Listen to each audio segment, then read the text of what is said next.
what's up everyone? It is Unfair Variable here. I am your favorite stray cat, and today we are going to be doing the first installment of a new series on this channel called Shucks.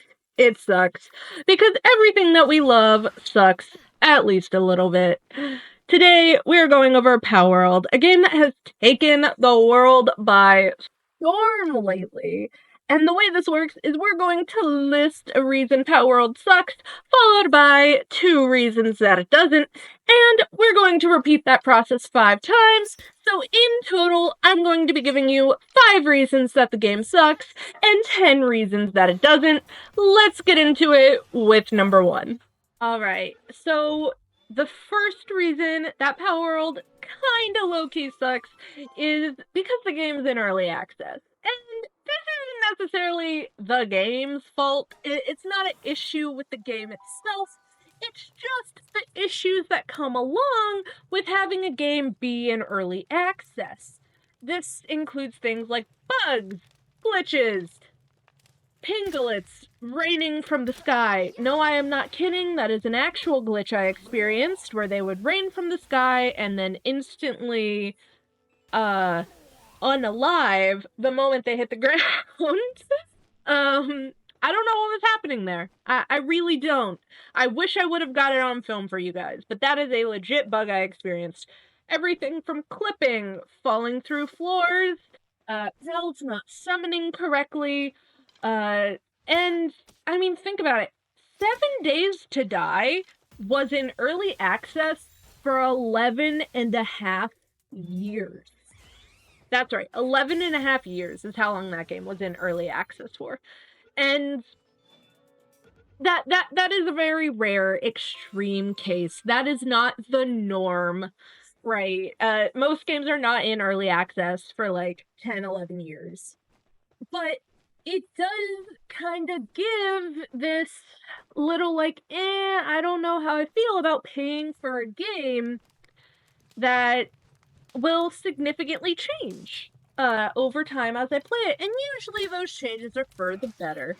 And if a dev team knows what they're doing, they know how to cater to their audience and make improvements that they enjoy. But, like, even games that aren't in early access do this. Think about, like, The Sims and all of the Sims updates, and Simmers hate EA. They hate every update that comes out of that game. And that's okay. Because that's just what the community is like, right? But with this, like, issue of consumers not really knowing what they're paying for, especially with a game that's expensive in early access as Palworld is. I understand Palworld is a very large game, and we just got a very large update, and we got, like, a bunch of stuff going on. But this is a little bit extra risky with Palworld specifically because of the lawsuits that are happening. And we'll get into those eventually. Don't worry. But that's kind of like my first initial reasoning as to why this game kind of sucks. It's because it's in early access. And as I said, that is not the game's fault. And this leads me into reason number 1 that the game doesn't suck. It's kind of awesome. Is because the game is super cute. Oh my god, you guys, have you seen this game? It's adorable. Sorry. I will recollect myself. Look, the pals in this game, even like from beginner pals to like more like advanced higher level pals, are so freaking adorable. Oh my god, they lured me in instantly. I want to make it clear, I have never seen Pokemon in my life. You should know this. If you've seen my channel, you know I have never seen Pokemon. I've never played Pokemon. I have no reference for Pokemon. But the pals in this game are so cute, you guys. Foxsparks, Wyvern, Chillette, Tiefent, even Depresso. Yes, there's a pal called Depresso, and he is sad, and his special ability is just giving him caffeine so he gets wired, and it's amazing. It's such... I love it. But it's not just the pals, because obviously the pals are like the main selling point of the game, right? It's literally called Palworld. But the graphics also feel super cozy in this game. Look at the graphics for the spas and the PAL beds and even the NPCs, you guys. The entire art style is so, so nice. And it takes me back to a simpler time. And I'm obsessed. And the second reason we're going to go into as to why this game is kind of awesome is because it's so noob friendly. Okay, as I said, I've never played Pokemon, and I've also, before this game, I've never played a survival game. You guys, this is my first ever, survival game that I've sat down and, genuinely played. Because the last survival game that I tried to play was The Forest. And I don't know how many people watching this have played The Forest, but that game is hard. If you don't, know basic survival game style mechanics, it's difficult for someone who's new to the genre. And that's fine. That's totally fine. I love watching content of people playing The Forest. It's just not for me and my cozy gamer self. Okay? It's not. And that's fine. But the tutorial screens are super easy to close if you're not a noob, and I feel like that's really important, because having forced tutorials is the worst thing in the world every time you're starting a game. No one wants to watch the Skyrim intro for the 500th time, right? Right? Just let the Skyrim intro be skippable, please, for the love of God. But anyway, we're not talking about Skyrim. We're talking about Palworld and how it's noob friendly. And the reason for this is because of the spawning location is so well thought out and so well done. So the way spawning works in this game is if you first log into this game, you will spawn in the same location that you always do, which is the beginner aisle or something like that, right? And later on, you have the opportunity to spawn in different locations if you die in-game. And I think that's really cool, because that gives advanced players a challenge of not having to go back to the same place every time. And if you have base to set down, yeah, you could respawn there, but what's the fun in that? Go somewhere new, explore. Of course, get your stuff from wherever you dropped it, because you probably have item drops turned on. I don't. But that wasn't up to me. That was up to the guy, my friend, who pays for our server. That was his decision. That was not me. I did not make that decision to make the game a little bit easier that way. But you won't insta-die in this game, really, unless you provoke the wrong thing at the wrong level, or you are freezing. That's literally the only ways you are going to insta-die in this game when you boot it up, right? And in the Plateau of Beginnings, there's really only 2 pals that spawn there frequently that could really mess you up. Low level mess you up. And that's the Mammoress, which was, I've never even caught a Mammoress. I'm just now reaching level 40 of this game. I've never caught or provoked a Mammoress. But it's very easy to not provoke a Mammoress. Something a bit harder to avoid provoking is a Pangolin, because they can shoot you from far away, and they're decently strong. But the other pal that I think that could really mess you up is flying pals. Any sort of flying pal can usually mess you up pretty bad early game if you're not ready for it. I just personally find flying pals a little bit harder to catch too. It's harder to aim at them, but that's a me problem, not a game problem. Overall, I found this game very, very intuitive to pick up and play as someone who does not play survival. The starting area feels perfect. There's lots of food. The PAL levels are all balanced out pretty well for a game in early access. There's lots of resources around the beginning, and if you want something harder, you can just base in a place that's more difficult, but you're not gonna die on your first day, most likely. right? You're not. And I absolutely love that about this game. So now let's talk about something else that I hate about this game. Okay, guys. The number 2 thing is building mechanics. Oh my god, the building in this game is so sad. Specifically, slanted roofs. Now, look, I know that building is not a main point of this game. At least not like building houses, right? But like, they should know that where there is building mechanics, people are gonna want to use them. And they are a little rough. It feels, I guess, kind of Fortnite-y. I've never played that game, but that's what it kind of like feels like.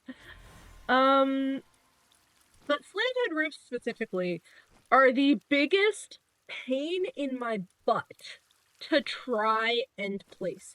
Because in order to place a slanted roof, you have to place a flat roof first, the majority of the time, which makes no sense. Why would I be placing a slanted roof if I already have a flat roof? It doesn't make sense.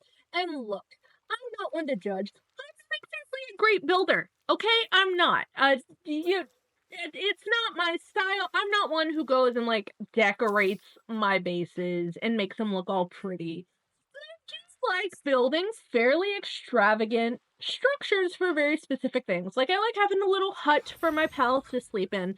I like having me a house, and I'll usually add like a bathroom to it because that's something you can do, and stuff like that. And then there's the fact that when you're building, there are some places that you can build, but pals can't reach, which is an issue. It could just be like an early access bug type issue, but it definitely needs to be fixed. Because if I can place the furnace there, but the fox sparks can't get to it, what's the point? See, I feel like this would be a non-issue for me if the default was to have the pals work in place. For whatever building you placed that they can't reach, like just have them work in place, because they can do that for certain things.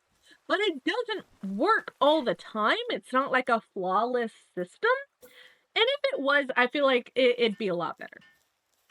And speaking of pals not being able to reach things, God forbid you place down stairs. Pals and stairs just do not get along. And I wish that they did, because there's nothing I want more than like a 3-story mansion with my pals running and frolicking throughout the entire thing. But it's hard enough to get pals to climb 1 level of stairs, let alone 2. Oh my god. And sometimes you gotta make the stairs double wide for some reason. And I just, pals and stairs, man. And they'll try to climb them, but then sometimes they'll get stuck up top. And then what do? You put them back in the pal box, and then re-release them, because you're like, well, you're stuck up here, and I don't have a way to move you. Well, I guess you can, like, technically lift them and throw them, but, like, that feels a little weird to me. I don't want to just be, like, that'd be like chucking your pet cat at its food bowl and going, eat! No, you don't do that. And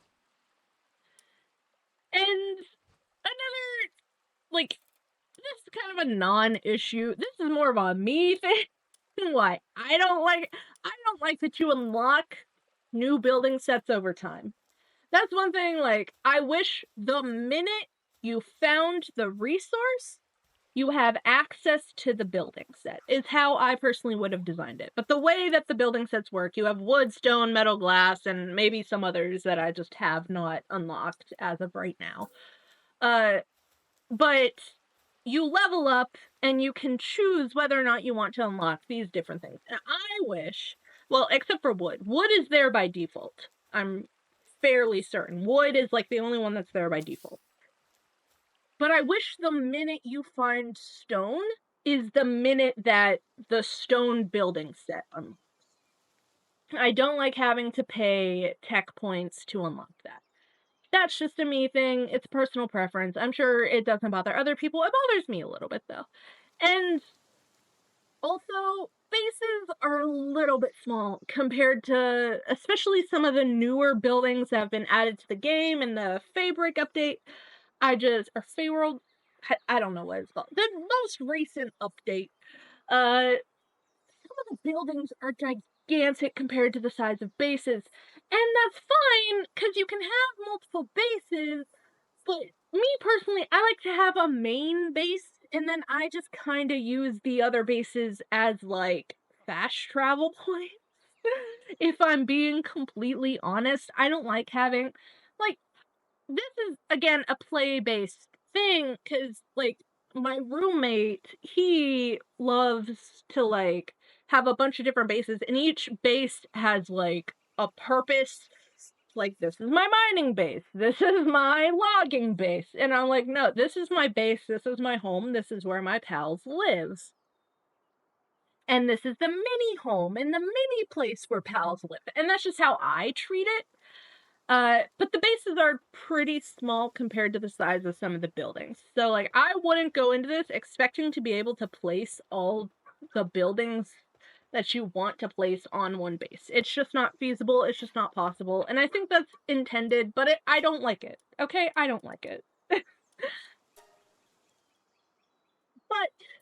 challenges aren't always a bad thing, and that goes into my third reason why I actually love this game.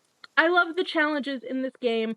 I love that the game is a journey to progress through. I like that it has, like, the little check off to-do list in it in the upper right hand corner with things for you to do. I feel like that really helps guide you in a way that certain other survival games just tend to not do. And that's awesome. And it guides you in a very logical way based on your level. And I think that's perfect. Like with the towers, it'll start you off by telling you, hey, go to maybe like the Rain Syndicate Tower. And you'll go to the Rain Syndicate Tower, and you might be a little low level for it, but it's not that bad for like a first tower. And they do it in order, and I think that's great. The tower bosses are so much fun. I love them. I think they have very cool mechanics, especially now that they actually, like, focus on you a little bit more. I feel like that was tweaked in the most recent update. They used to kind of just ignore you and only focus on the pals. And speaking of pals, I love that you can fight, like, boss-level pals.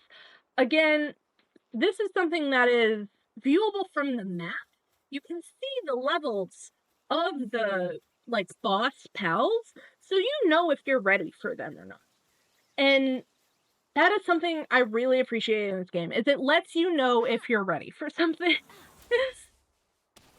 And in the most recent update, they added boss people, which, like, technically in the towers there are, like, people, like, riding the pals, I guess. But, like, this gave, like, humanoid bosses, which I think was such a good idea because it goes along with the storyline of the game so well, and I love dealing with, like, the bounty people. It's so much fun, and it's a level of challenging that I don't think is, like, insurpassable. So far, all the fights I've done, even the ones I've died during, I haven't felt like they were abnormally hard. And you can make them abnormally hard if you want to try to fight a 20-something level pal at level 10. You're free to do that. You're free to go get murked. That's not my prerogative, but if you want to, you can. And that's just the customability and the choices that they give you in this game are my next reason I love it. We're going to be talking about the ethics of this game. And you're like, the ethics of this game? What do you mean? We already know they're not ethical. They stole all their designs. No. That's not what we're talking about. No, I love that you can be Jeff Bezos or Bill Gates in this game. Like, it's so fun to me. I love when games let you do like a good versus evil route. Like, there's literally a meat cleaver in the game about cute, adorable animals that you can use to like harvest said animal. I have never bought that, by the way. I refuse. I have never unlocked the meat cleaver in this game. But like, I love that the options there. And like, you have the workbenches and then you can like automate them and have like full like production lines. So if you want to go like full Amazon warehouse on your bases, you can do that. And you can select like the level of work that you make the pals do, and it'll like let you know, like, hey, this is gonna really stress them out. And you could be like, I don't care. Work. And that's so much fun to me. And it reminds me a lot of another game called Let's Build a Zoo. Let's Build a Zoo is available on Steam for like $20. And it's super cute. It's like a 2D pixel art zoo building game. And it has the same thing where you can either do like a morally good or a morally evil route while running your zoo. You can either make it like a sanctuary or like a prison for the animals. And to me, that is so much fun. Partially because it's so true to real life, I think. And it makes me think, because one of the, like, journey things that the game has you do is it has you go to a wildlife sanctuary and look for an, I'm gonna butcher the name of this pal. I have no idea how to pronounce it. I'm so sorry. And it's Rikidir Terra. This thing. I don't know what it is. It's a deer. Okay, it wants you to get a Terra version of this deer from the wildlife sanctuary. But what you don't know as a beginner to this game is that's literally poaching. The game is telling you to go poach this animal from a wildlife sanctuary. And when you get there, when I went to this for the first time, I went at night, and there were no, like, police there, or whatever they're called, the PIDF officers or whatever. There were no officers there when I went at night. I don't know if there was supposed to be, but it immediately started flashing, you're like doing criminal activity, warning, and I was like, what is happening? But you don't have to do it, but it feels good to get that little box check by doing it. And then you learn that it's like, you're poaching these animals off like what's supposed to be a sacred space, and it's so much fun. It's so crazy. I love it. But you know what I don't love in this game? The character creation. Let's start talking about the actual people and player characters in this game. Character creation. So, for me personally, I think this is the one thing that games almost never get quite right. Like, except for Baldur's Gate 3. Baldur's Gate 3 did character creation, like, to the max. But, like, I'm not expecting Baldur's Gate 3 AAA level stuff all the time, right? No, we keep our expectations below a certain threshold here so we don't get disappointed. But the character creation of this game really has the exact same pitfalls as every other modern video game, really. And that is sexism! Yay! There just seems to be less female characteristic options in this game. And also, I noticed immediately as I was playing with my friends that females in the armor show way more skin than dudes do. They just do. And that makes me sad that in 2025, we are still dealing with that sort of stuff, as women in general and women in gaming. And if you don't want to hear about this, well, I don't want to hear about that dude in the Call of Duty lobby who called you a slur. Okay? You guys fostered that community. So I will keep hoping that we get more female characteristics, and slightly more modest options for things like armor in video games. But that's not the only reason I hate character creation in this game. Okay, that is nowhere near the only reason. One of my first initial reasons I instantly hated character creation in this game is because of the coloration. So this game gives you what is basically a color wheel for most things, whether that be like hair or eye color and all this stuff, right? But the colors still look kind of awful for some reason. I don't know why. To me, almost all the skin tones have like this orangish hue to them. And when I tried so hard to make like basic brown eyes in this game, and I just couldn't for some reason. And I think that like brown people are like the majority of the population, right? So I feel like you should have, because there are preset colors in this game. There are preset colors that you can click on if you don't feel like ultimately customizing it, right? But there's no like good like true brown option. All of them have like red tints to them or like orange tints to them, and that's not very accurate to me. And I get that this game is like very high in the sense of like it wants you to explore like color and stuff. Like it gives you like bright green for options. And I'm pretty sure that it has non-human skin tones. I'd have to go back and check, but I'm pretty sure that that's a thing. So like, come on. Why can't we get the simple colors right? And then we have another notoriously rough thing in video games, and that is the ability to be fast. Now, I get it. The majority of the Western world, and I don't know if this game is made in the Western world. I'm pretty sure it could be Japanese too. I don't know. I don't know who makes this game. But my point still stands. Either way, is that there's a lot of fat phobia that exists. So for a long time, there were no fat options in video games at all.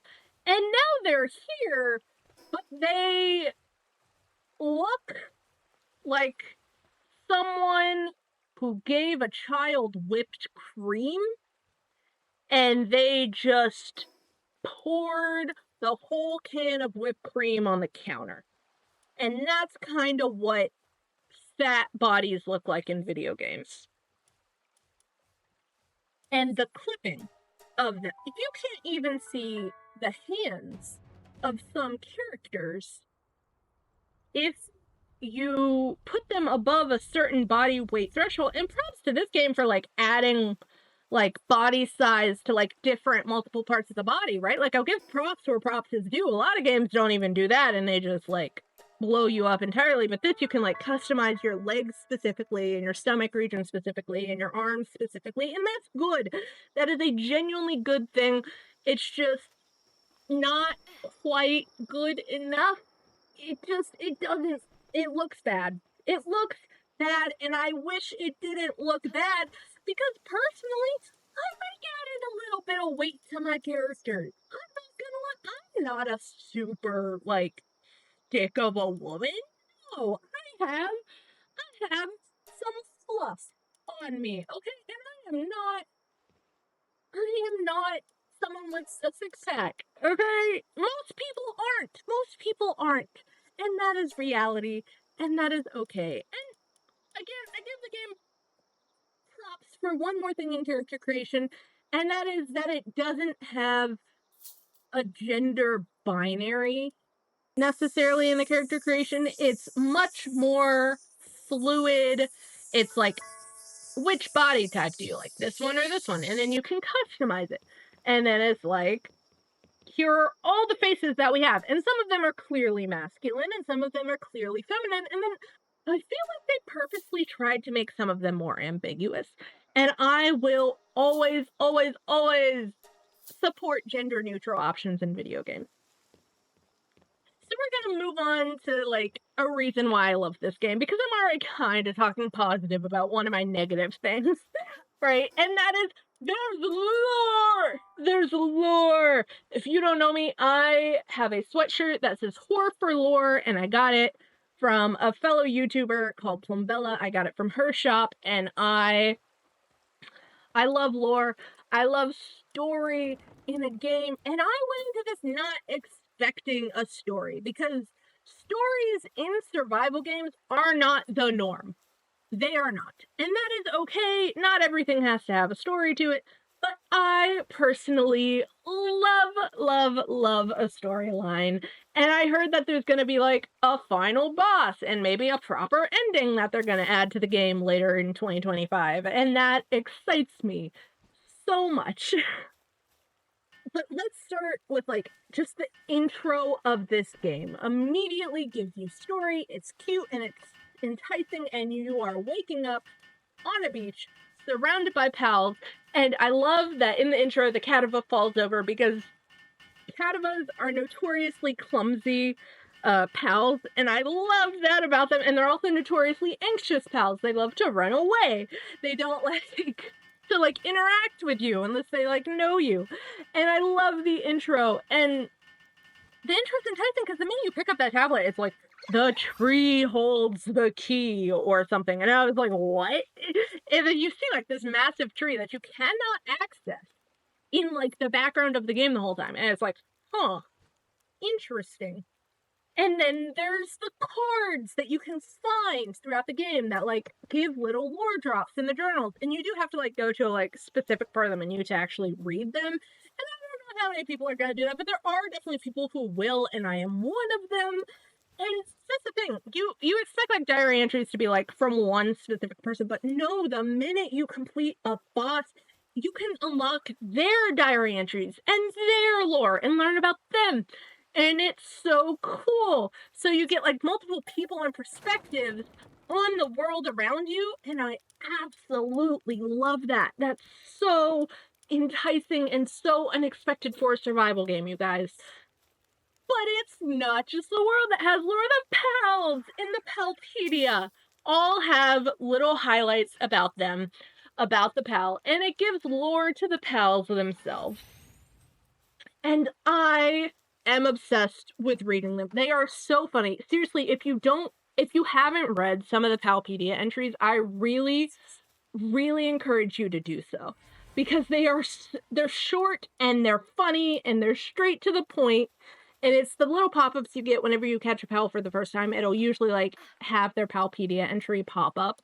But you can go back and like look at all the ones you've unlocked, and they are great. And they did such a good job on them, except for one, but we'll get into that later. And they're dark. Oh my gosh, some of them are dark, you guys, and I think that's awesome. I love the dark humor in this game. You know what else I love in this game? Trees. Not just talking about that tree in the background. I'm talking skill trees. I am a skill tree lover. Okay, the first ever game I played that had like a true proper skill tree was Skyrim, and I fell in love. I love skill trees so much. I do. And you're like, skill tree? What does the skill tree do? And it makes leveling up in this game feel worth it. Oh my god, that is my like main pro to skill trees, is that they usually assist in level ups of this game. And my personal favorite thing on the skill tree in this game is the speed increases. Oh my god, when you're able to research speed, especially for like egg hatching speed. Oh my god, it was so nice when I read that. But you don't just get that from the skill tree, you get new buildables too.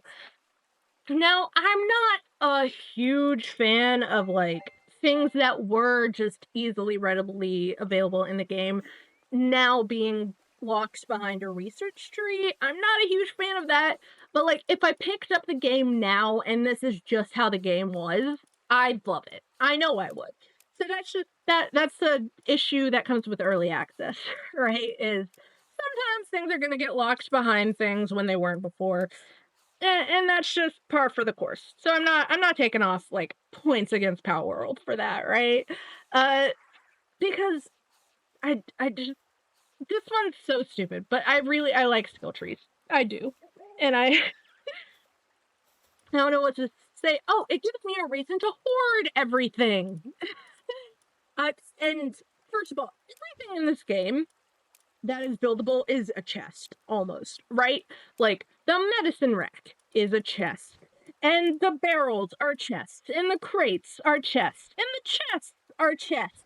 Everything is a chest. You can put stuff in everything, and the skill trees, in order to, like, research, like, the next level of something, you need to have, like, a bunch of random items, and you pay that, and then you can upgrade it, right? The pals will work on it, and then you get to the next level of the skill tree. So it gives me a reason to hoard literally everything I find. And I love that because I love organizing stuff. I love that grindy feeling of, like, sorting through stuff and, like, labeling my chest. Like, this is my chest that's for pal drops, and this is my chest that's for, like, ore and wood and stuff like that. And I love that. And the skill tree gives me a reason to do that besides just, like, aesthetics. But, speaking of chests, we're gonna go into the next thing I hate about this game, which is chests on adorable animals. So this is gonna be a really quick one, because this is super stupid, but it is something that I genuinely hate about this game, and that is sexy pals. Oh, yeah, specifically Lovander, which is so aptly named in the Palpedia as pal number 69. I will not read the description for this pal, and honestly, I wouldn't recommend that you read this particular one either. I would get demonetized, probably, if I went too deep into the lore of the Lovander pal. And look, I'm not against the egg making process, okay? And it's fun finding eggs in the game as well. Eggs are fun. I have no issues with the ranch for making eggs in this game. However, pal fluids are dropped by pals, right? Right? You're with me. We're here. It's also what you fill the spas with. Did you realize that? Did you realize that in this game when you were building the spas that it requires pal fluids? That's what they're called. That is not a euphemism. That is what they are called in this game. And there's some things. Maybe I'm just weird. Maybe I'm too bi for this, because as a bi woman, I know some about chess. Okay? But I don't want to see them on a rabbit-looking creature. I don't. Personally. Some people are into that. I'm not one of them. But, like, for this video game, I'm not into it. I'm sorry. Moving on, because I don't want to talk about this any longer. This game is multiplayer! Playing with other people is almost always fun. But don't worry, because stranger danger, you can always have a private server. And there are guilds in this game that are awesome, and I don't know what number we're on anymore, but this is one of the things I love about this game. So with guilds in this game, you can form guilds with other players, and that allows you to share bases and chests. However, your pals are still your own, and I love this feature so much. I think it's so fun. It gives you the ability to save fallen players, your comrades, and it allows you to fight together, which I think is so much fun and so cool, and I love that, right? But if you maybe want to keep some stuff private, maybe you have someone in your guild that you're not too big of a fan of, you can put locks and security codes on your chest. and on doors so they can't go in or access certain things in your bases that you've created. And I feel like that is so overlooked sometimes, but also we love options. You can play this game solo if you want to. I'm usually solo when I'm playing. Yes, I play on a server, but like I'm not always on a Discord call when I'm playing this game, and there's not always other people in the world when I'm in this game. The majority of my gameplay has been solo gameplay, and that's awesome. I want the option for multiplayer to be there, and soon we're gonna get cross-play compatibility, which is absolutely awesome. I love it. I'm obsessed. The one thing I miss in video games is couch co-op, and that's only because I have really crappy internet access. So sorry, I still have to play games with my friends in person. Uh, not all the time. Sometimes I get good enough internet to be able to play online. I know, right? A content creator with crappy internet. Moving on. I love the decor in this game. I was not expecting this. When I picked up this game initially, there is so much decor, and some of it's usable or lightly usable, and some of it is like really awesome. I wasn't expecting like full blown like furniture sets and things like that. I expected like Minecraft level building when it comes to stuff, right? So maybe like a bed to sleep in. That makes sense for a survival game. You could probably build like a house. No, you can't. There's so much. They put so much effort into the decor that you can put on your bases, and I love it. I can't wait to see all the decor girlies like taking advantage of this. I am not one of them. I'm getting better. I'm slowly learning how to decor, and I am getting better, and that is okay.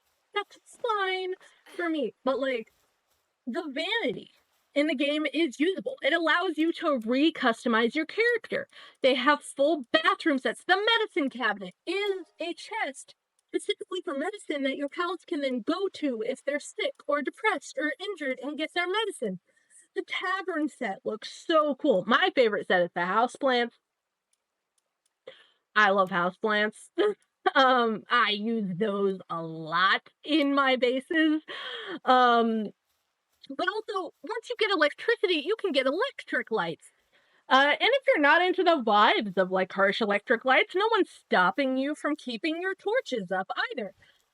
But essentially, this makes each base unique and your own, and you can play Dollhouse in this game, and it makes it kind of go into feeling pretty cozy, right? Um, I mean, it even has farming in this game. And I have my next video title, which is Palworld is Stardew Valley, but with Pokemon. Because that's what every cozy game is, right? It's Stardew Valley, but because Stardew Valley is like the quintessential cozy game.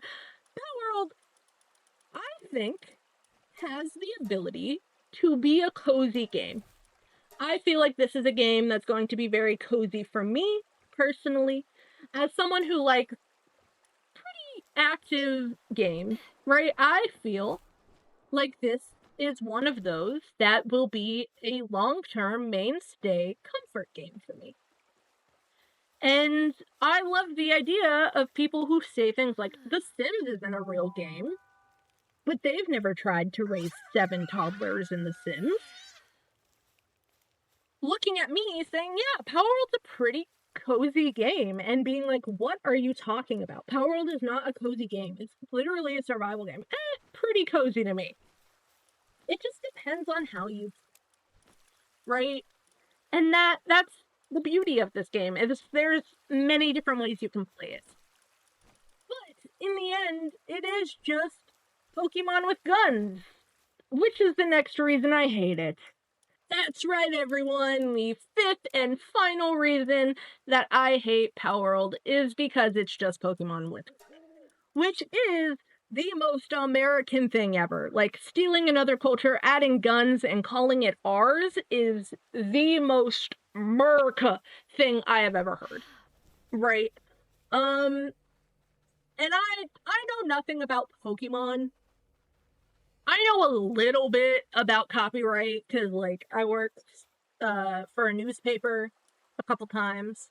But most of what I know about copyright comes from Adam Ruins Everything. So if you want to like learn about copyright law, just go watch his video on copyright and why it's like the dumbest thing ever. Uh, but it doesn't take someone who has played Pokemon religiously to be able to look at a Sparkit and see a Pikachu, if you know what I mean. Like, this is my personal opinion. This is all speculation. They are being sued by Nintendo for this, for copyright infringement. And some of the most, like, glaring ones that I've seen people call out is Lamball looks like Wooloo. Which, like, give me a break. There's only so many ways to draw a cute animated sheep. Okay? But then we have Grizzbolt looking like a mix between Electabuzz and Zangoose. Zangoose? I don't play Pokemon. I don't know how to pronounce these. But that one to me is fair. Right? Like, it does look pretty similar to me, at least. I don't know what this is gonna mean for, like, the future of the game if Nintendo wins out on this lawsuit. What's gonna happen if we're gonna see, like, PAL redesigns, if that's all they're asking for, if they're gonna ask for royalties, or what's going to happen to the game with the pending lawsuit that we may see, like, in the news a couple times throughout the coming year and maybe the next couple years, because lawsuits can take a very long time. That being said, if you're going to steal from AAA games. Don't steal from indie creators. And I feel like that is pretty glaringly obvious. I do not condone stealing. But if someone's in the baby food aisle and I see something slip into a purse, I'm not gonna be the one to say anything. That's what I mean, right? I hope you guys get what I'm saying. But also, like, the game kinda also looks like Fortnite to me. I don't know. Like, I was playing it the other day, and my roommate's niece walks in, and she's like, "Are you playing Fortnite right now?" And she's like, "Oh, no, you're not." Because, like, by the look of the health bar, she thought I was playing Fortnite, and she also saw me, like, gliding, like, with the gliders in the game, and it just, like, gave her Fortnite vibes. And the building kinda gives Fortnite vibes, right? But to me, that's much more inspired, whereas, like, Sparkit versus Pikachu is a little bit less of an inspiration argument, to me personally. But the next reason that I love Pokemon, wow, yeah, can't tell what I've been talking about. I don't love Pokemon. I don't dislike Pokemon either. I feel pretty neutral about Pokemon. I wanted to see that live-action Pokemon movie with Ryan Reynolds, but I never did. But the next reason I love Palworld is because it's Pokemon with guns. I know, how kooky and crazy of me. One of the reasons I hate the game is also one of the reasons I love the game. Who would have guessed, right? But let's be legit for a second. It's a fun concept. It's stupid, it's fun, and I want to shoot a Pinglet out of a rocket launcher. Okay, you know what? Maybe the Free Pell Alliance has a point.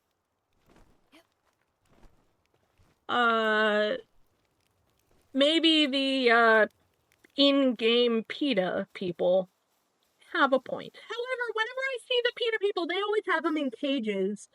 So, like, you're not one to judge. But, like, let's be real. Arming a chipmunk with a submachine gun at your own risk, because it's part of the lore that they have, like, Life Monks, I don't know. These guys have like permanently damaged their owners once they've learned how to use weaponry.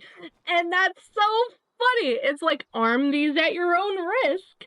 And I think it's so great. But it's the reason I love this is because it combines the natural world with a modern one. And I'm pretty sure that Ark does this too. I've never played Ark, but it's another survival game and it's like dinosaur based, right? It's like a dinosaur based survival game, but I'm pretty sure you can like give mechs to your dinosaurs in that game.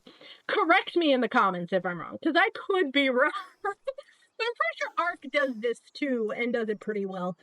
And really, like, this concept of combining genres is not uncommon in games. Like, you look at, like, Stardew Valley, and it's this, like, half farming game, half magical, like, game, right? And there's always been this, like, debate, like, do the townies know that there's, like, magic and real monsters? Some of them do, but some of them don't. And this kind of mixing of genres is really fun to me, and I can't think of any other games off the top of my head that do this, but I know that there's other ones out there. There's plenty of games like this out there, and I feel like Palworld does it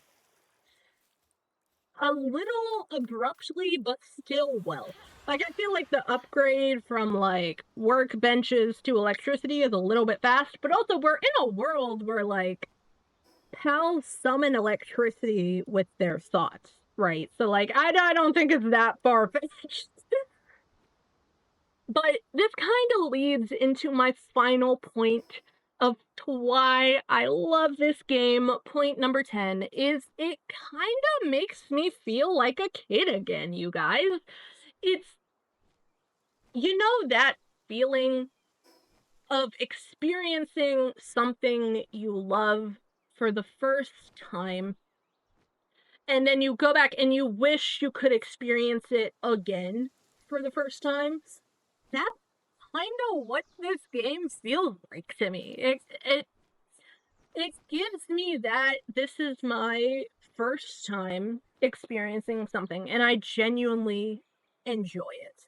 Between the explosions and the collections and the building, everything that I've brought up as to why I love this game has added to the nostalgia of it. And when I play this game, I get like 3DS games vibes, like Nintendo 3DS vibes.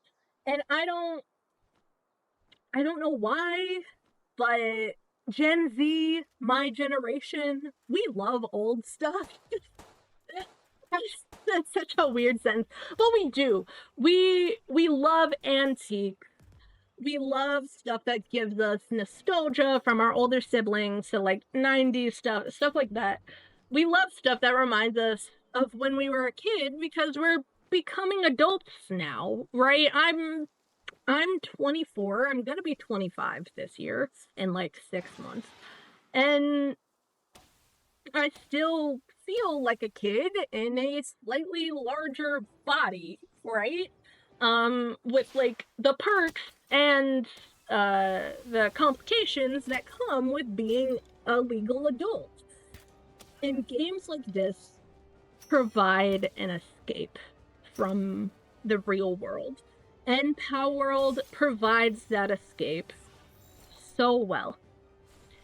They have created a game that is fun and enticing and cute, and it reaches to a wide variety of people, males, females.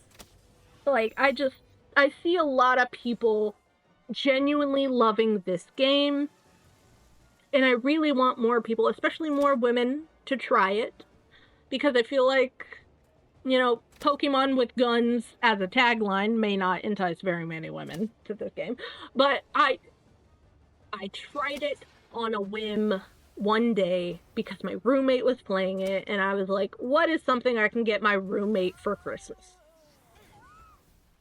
So I bought Palworld so we could play together.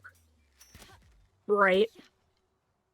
And that's not what I got them for Christmas. Just like to be frank, that's not the only thing I got them for Christmas. Is the ability to play games with me. I'm not that pretentious, but like that feeling of just sitting down, hanging out, and you can either play like truly together or truly apart. There's so many things about this game to love, and I hope that you guys play it with the knowledge of the reasons I've given you why it kind of sucks. And I hope that you can go into this game with realistic expectations as to what it is because of this video. And that's kind of the purpose of the Shucks It Sucks series that I'm creating, is to allow you guys kind of like intros to games that are very real. Because everything sucks a little bit. And that's okay. I suck a little bit. But that's fine. Everyone does. We're all human. And I hope that you guys have enjoyed this video, and I hope that you guys enjoy Palworld as much as I do. And I will see y'all later. Have a good night. Remember to like, comment, and subscribe. I have been Unfair Variable. Toodaloo.